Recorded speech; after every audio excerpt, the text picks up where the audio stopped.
आप सभी का स्वागत है हिंदी डार्केस्ट फैक्ट्स की नई वीडियो में। आज मैं डार्क वेब की स्टोरीज को वापस कंटिन्यू करने जा रहा हूं, जिसके अंदर मैं लाया हूं एक नई केस स्टडी जो मैंने हाल ही में पढ़ी है और उसे सुन के आप सभी के होश उड़ जाएंगे। वीडियो शुरू होने से पहले मेरी सिर्फ आप सभी से एक ही गुजारिश है कि प्लीज इस चैनल को सब्सक्राइब कर देना और शेयर करना अपने दोस्तों के साथ, ताकि मैं आप सभी के लिए और नया कंटेंट ला सकूं। इससे मुझे मोटिवेशन मिलता है नई वीडियोस बनाने का। तो आइए अब हम शुरू करते हैं डार्क वेब की आज की स्टोरी।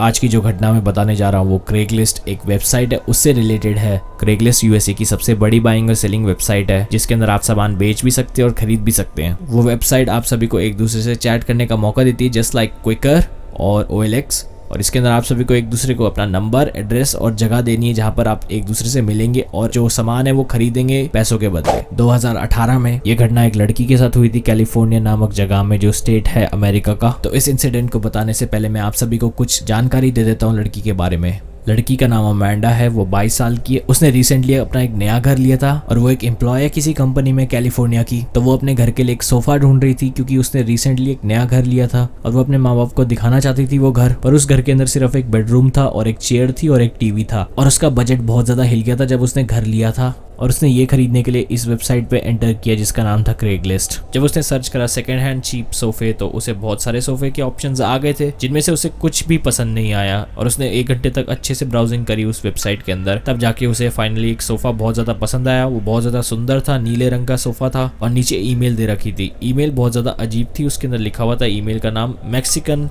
पापी 666@hotmail.com। ये था ईमेल का नाम। और ये थोड़ा सा वियर्ड लग रहा था लड़की को, क्योंकि थोड़ा नाम सस्पिशियस था। वो एक तरह से एक चाइल्ड प्रीडेटर का नाम लग रहा था। पर उसने इस चीज को इग्नोर कर दिया और सोचा कि इस बंदे को कांटेक्ट कर दूं। और उसे एक चीज की बहुत ज्यादा हैरानी हो रही थी लड़की को कि आज के टाइम पे हॉटमेल कौन यूज करता है कैलिफोर्निया में, जब लोग बहुत ज्यादा बड़ी बड़ी वेबसाइट्स इंस्टाग्राम और स्नैपचैट यूज करते हैं, तब ये बंदा यहाँ पर हॉटमेल यूज कर रहा है। उसने इस बात को भी इग्नोर कर दिया था खैर, और उसने सोचा कि उसे ईमेल पे मैसेज लिख दे कि मुझे ये सोफा खरीदने में इंटरेस्ट है। ईमेल करने के 5 मिनट बाद ही लड़की को जवाब आ गया था। ईमेल के अंदर सिर्फ एक नंबर दे रखा था और लड़की ने उस नंबर पे कॉल किया तो उस आदमी ने फोन उठाया और बोला हेलो। और उस आदमी ने बोला कि आप मुझे अपना एड्रेस दे दीजिए प्लीज, और मैं वहां पर आके आपको अपना सोफा डिलीवर कर जाऊंगा। लड़की ने थोड़ी देर सोचा इस बारे में कि मैं उस अनजान आदमी को, जिसे मैं अभी ऑनलाइन ही मिली हूँ सोफा खरीदने के लिए, उसे मैं अपना घर का एड्रेस कैसे दे दूं। तो उसने बोला कि आप प्लीज अपना एड्रेस दे दीजिए और मैं आपके यहाँ पर ड्राइव करके आ जाऊंगी, कोई प्रॉब्लम नहीं है। मैं किसी भी सेलर को ऐसे प्रॉब्लम नहीं देना चाहती, क्योंकि मैं खरीद रही हूँ, मैं इंटरेस्टेड हूँ, तो मैं आना चाहती हूँ आपके यहाँ पर और देखना चाहती हूँ सोफे को खरीदने से पहले। लड़की ने नोटिस करा कि वो बंदा ज्यादा दूर नहीं रहता था, तो उसने उससे टाइमिंग ली कि वो कब उससे मिलने आ सकती है। और उस बंदे ने बोला उसे जवाब में कि प्लीज शाम को आना, क्योंकि मैं दिन भर जॉब पे रहता हूँ बिजी, तो हम कल शाम को मिलेंगे और मैं आपको वहां पर दिखा दूंगा सोफा कैसा है।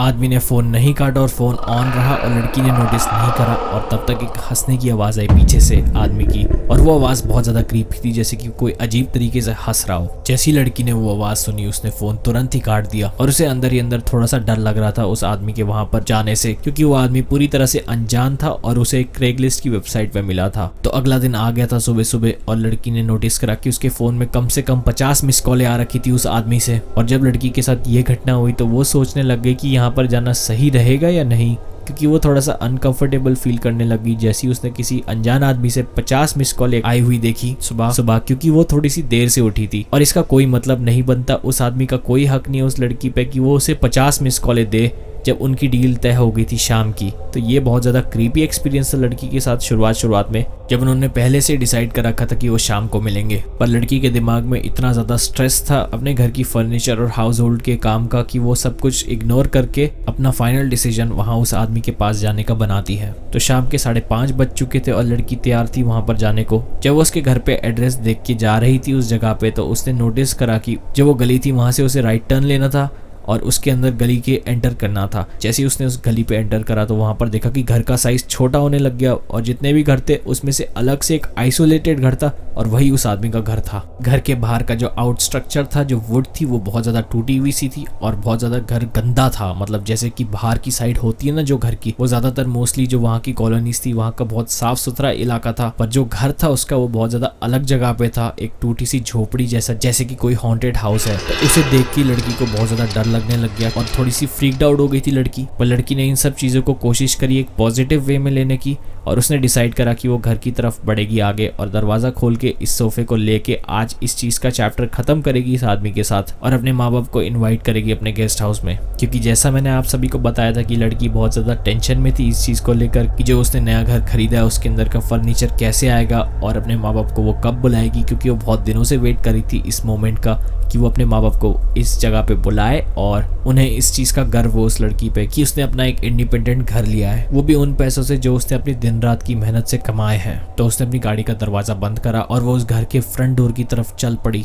और घर को उसने जब पास से देखा तो बहुत ही ज़्यादा गंदा लग रहा था उसे, मतलब जितना दूर से लग रहा था उससे भी ज़्यादा गंदा पास से था वो घर। और सामने उसने देखा कि फ्रंट डोर के ऊपर थोड़ी सीढ़ियाँ हैं, वो जैसी चढ़ रही थी उस सीढ़ियों से बहुत ज़्यादा अजीब आवाज़ें आ रही थी जैसे कि सीढ़ियाँ टूट जाएगी। फिर उसने घंटी बजाने की कोशिश करी तो घंटी नहीं बजी, ऐसा लग रहा था कि घर में कोई पावर सप्लाई है ही नहीं, खिड़कियां बिल्कुल ही अंधेरे में थी। तो उसने डिसाइड करा कि वो दरवाजे को खटखटाए और जैसे ही उसने खटखटाया तो एक मिडिल एज आदमी, मतलब अराउंड 30 to 40 ईयर्स का होगा वो, उसने दरवाज़ा खोला और उसके बाद एक अजीब सी वियर्ड सी स्माइल दी जैसे कि एक क्रीपी स्माइल होती है लड़की की तरफ। और लड़की को थोड़ा सा अनकंफर्टेबल फील हो रहा था पर उसने इन सब चीज़ों को फिर से इग्नोर करा और उससे पूछा कि प्लीज़ क्या मैं काउच को देख सकती हूँ ताकि हम इस डील को फाइनल कर दे। उस आदमी ने गहरी आवाज़ में बोला, हाँ क्यों नहीं, अंदर आ जाओ। लड़की थोड़ा सा डर रही थी अंदर जाने से घर के, तो उसने बोला कि क्या आप प्लीज काउच को बाहर ला सकते हैं। तो आदमी थोड़ा सा गुस्से में आ गया था और उसने बोला, बिल्कुल नहीं, अंदर आ जाओ।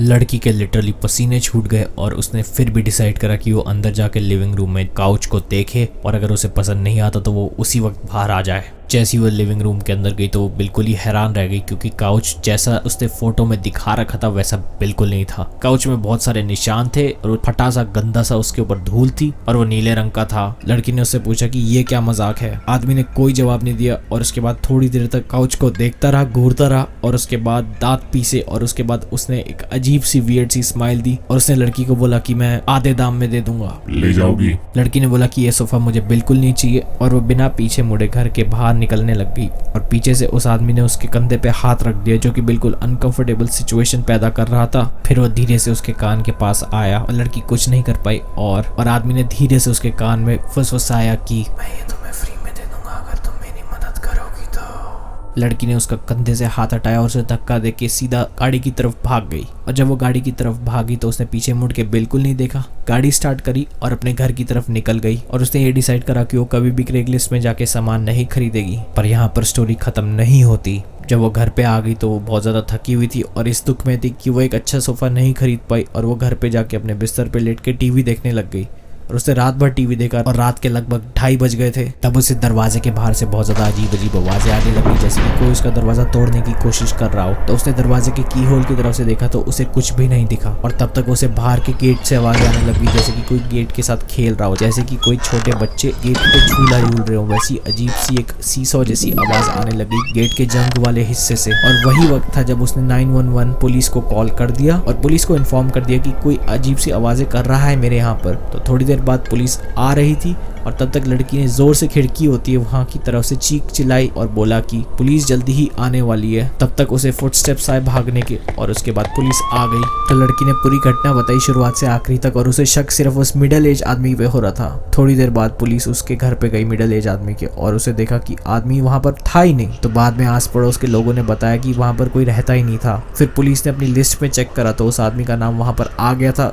जब लोगों ने उस चीज के बारे में बताया उस लड़की को तो बाद में पता चला कि वो आदमी एक क्रेगलिस्ट का भागा हुआ सरेंडर्ड डार्क वेब यूजर है जो लोगों के घर जाके उनका मर्डर करता है और बहुत ही ज्यादा चालाकी से एक प्लान रचता है। उसके अंदर वो क्रेगलिस्ट के अंदर एक पूरी लिस्ट डाल देता है फर्नीचर्स की जिसमें से लोग जो बायर्स हैं वो इंटरेस्टेड होते हैं फेक फोटोज में। जो फर्नीचर की कंडीशन होती है वो बहुत ज्यादा अच्छी होती है और जो भी इस पे इंटरेस्टेड होता है वो उन्हें उनका घर का एड्रेस दे देता है। तो एक तरह से वो एक साइकोपैथ होता है जो लोगों का मर्डर कर अपना दिमाग सेटिस्फाई करता है। तो ये थी आज की डार्क वेब की स्टोरी जिसके अंदर मैंने बताया कि कैसे एक डार्क वेब यूजर जो क्रेगलिस्ट के अंदर साइकोपैथ की तरह घूम रहा था और लोगों का मर्डर कर रहा था वो अपना जाल कैसे बिछाता है। अगर आप सभी को वीडियो पसंद आ गई तो प्लीज लाइक ठोकिए, सब्सक्राइब करिए मेरे चैनल को ताकि मुझे और मोटिवेशन मिलते रहे वीडियोस बनाने का। मेरे पास ऐसा बहुत ज्यादा कंटेंट है जो इंडिया में कोई भी नहीं लाया यूट्यूबर डार्क वेब से रिलेटेड और ऐसी ऐसी रहस्यमयी चीजें जो मैं आपके लिए आगे जाके बहुत ज्यादा अमाउंट में लाने वाला हूँ। और डिस्कॉर्ड का लिंक ज्वाइन करना मत भूलिएगा, लिंक आपको डिस्क्रिप्शन में मिल जाएगा। और मेरा रिसेंटली इस चैनल पे विलेन नाम का एक गाना है, वो डार्क वेब और हैकर्स के मोटिवेशनल और स्ट्रगल्स के ऊपर है, उसे भी चेक कर लेना प्लीज। मेरी मुलाकात अब आपसे नेक्स्ट वीडियो में होगी, तब तक के लिए ध्यान रखिए, सेफ रहे, टेक केयर।